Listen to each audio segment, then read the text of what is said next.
find out who they are. Everyone grows their own vegetables, makes their own wine, olives, grows their own tomatoes. I tried to buy some figs at the shop because it was fig season. My favourite fruit is figs, but could I get any? No.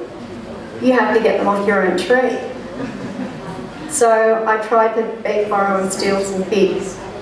Attending a local function in the school hall, I was the only person who turned up with a bottle of store-bought wine, which caused quite a ripple throughout the hall. Oh, goodness. Everyone else had bought wine in saved plastic bottles, their own wine that they'd produced. And by the way, it was a damn lot better than the wine I took from the shop. What I see is the tourist highlights and draw parts. Well, I've mentioned some. Religious festivals, monasteries, the ongoing excavation, the beaches. It's actually quite a long list. There's huge diversity in Kythera. But what does Kythera need to do to attract non-Greek Australians and other tourists? What kind of tourists would be interested? I think nature buffs, walkers, hikers, cyclists, FITs, that's a tourism or travel lingo for frequent individual travellers. I'm not talking about bus or package or budget tourists, I'm talking about FITs. With an interest in history, archaeology, and those wanting a getaway from it all holiday. What are the downsides? What is holding Kythera back? I would say lack of awareness, lack of a tourist office, that's a big one. Signage. Yeah. I have to say it took me days to find my way around because a lot of places are not signed properly. They're signed in Greek, which is great, but as a tourist I need to see the signs in English, so I kept going around in circles. Even to get to Potamos the first time I just went round and round the earth to get there and back because I kept going down the wrong street. Signage is a big one. I think you know that though. I think the main thing that Kythera needs is DIY tourists who just hire a car and do their own thing. But in order to do that, they need the information and they need the proper signage. They need to be able to find their way around. So they don't have to have a guide, they don't have to get on a tourist bus, and you don't have to have awful tour buses and awful big hotels. Many people I spoke to on Kythera quoted the difficulty of getting to Kythera as the reason not many tourists come, but I don't buy that. Kythera was the easiest of the Greek islands I went to get to. It was the quickest, the cheapest and the easiest. I took a flight, but to get to Isles I had to take a ferry. To get to Santorini took me 8 hours one way on a ferry. And the flight, well, the reason I did that is the flights were sold out and they were expensive. I think they were $300 and something to get to Santorini one way, and they were sold out. To get to Kythera, it's less than $100.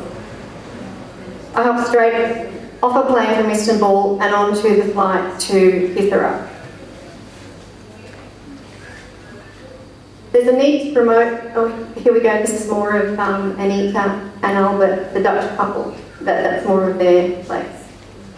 Need to promote the positives, the eco aspect, the walks, the fact that it's not overcrowded with tourists or touristy, the fact that it's natural, unspoiled, village life, the variety, incredible diversity, the beaches, the history, the food, and also of interest is the fact that there's a huge growing expat community. People who are going there from all over the world, like this Dutch couple.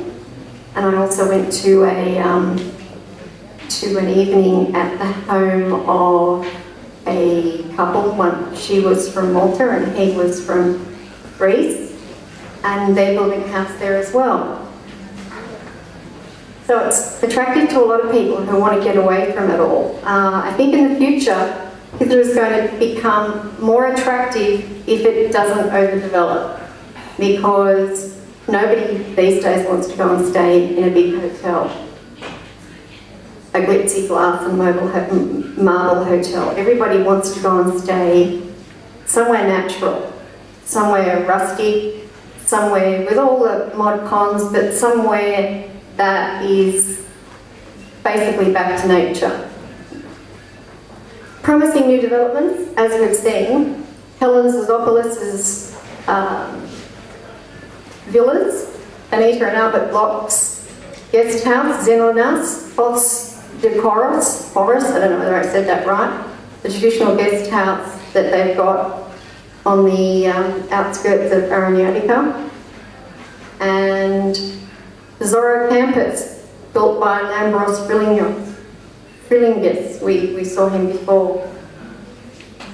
If Pithro gets away from the packaged tourist images, or image, because most of the tourists that I saw were at the Agia Pelagia end. Hello, I knew this was going to happen. Here we go, got some video. I don't think the packaged touristing is the way for Pithro to go. I think it's better to seek out FITs, eco travellers, luxury travellers that we've got no sound. What a pity, I've got sound here. Oh, you didn't ask. That's okay, it's going to stop in a minute. But this is the kind of thing I was talking about before. Young people, just hanging out with their families, their grandparents and whatever, just doing a dance in the middle of the square, in the middle of the street.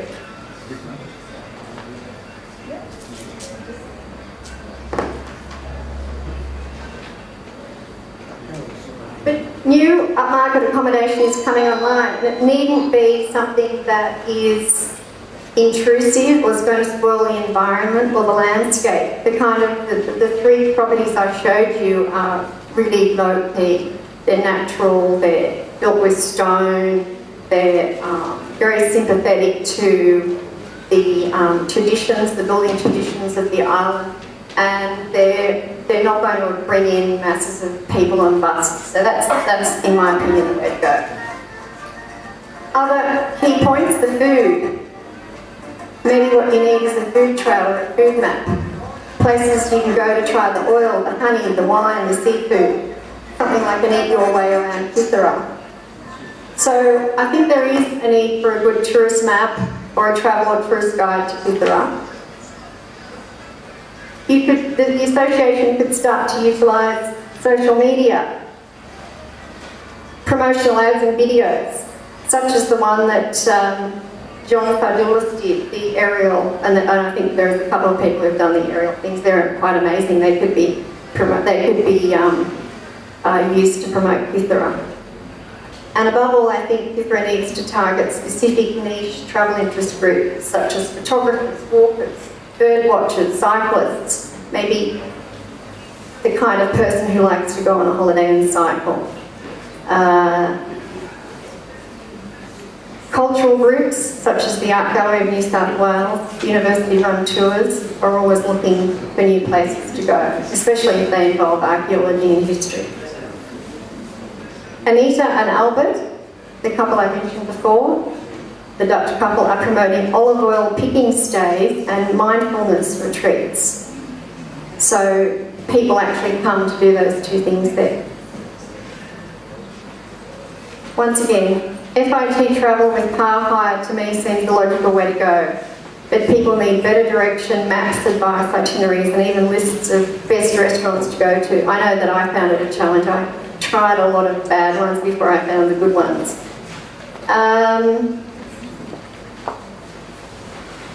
Would Australians go? A long way to travel, and Australians tend to go to the major places in Greece. But maybe for a second or third visit or an extended stay, where they could stay in a hotel for a few days or actually an apartment maybe for a longer stay. It would also be ideal for Airbnb kind of stays where people, maybe Pithorians can rent out their houses and people can stay there. The future.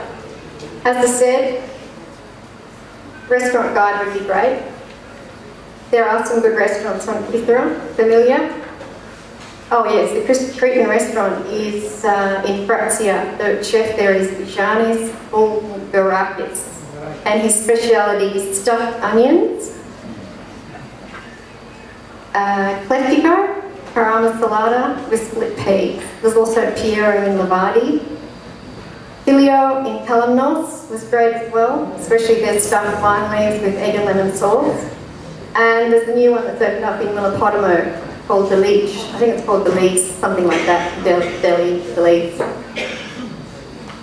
Niche tourist guides would be helpful. Maps, routes, itineraries to follow, such as, just off the top of my head, Pithura's best hiking trails, walking Pithura, an archaeological tour of Pithura, eat your way around Pithura, a taste of Pithura, seasonal eating, Pithura's beaches, festivals of Pithura, highlights of Pithura, maps, interactive guides, and even in future apps. Thank you.